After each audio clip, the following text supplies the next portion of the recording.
अस्सलाम वालेकुम। बोगज़ इमरान में मुल्क का सत्यानाश हो रहा है।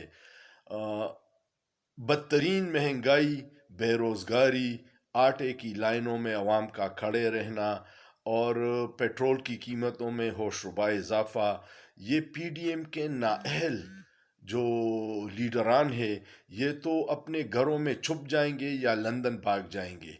अवाम का सामना तो ये नहीं कर सकते, लेकिन मुझे दुख इस बात का है कि ये सारा मलबा हमारी इस्टेब्लिशमेंट पे गिरेगा।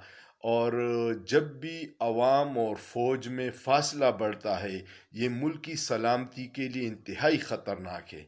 ये इस तल्ख़ तजुर्बे से हम 1971 में गुज़रे हैं।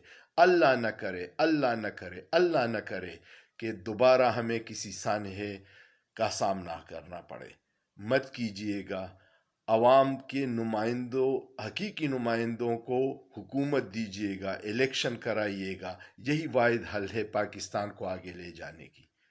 हम आपसे मोहब्बत करते हैं, इतनी बड़ी सज़ा मत दीजिएगा। सोचिए, सोचना जुर्म नहीं है।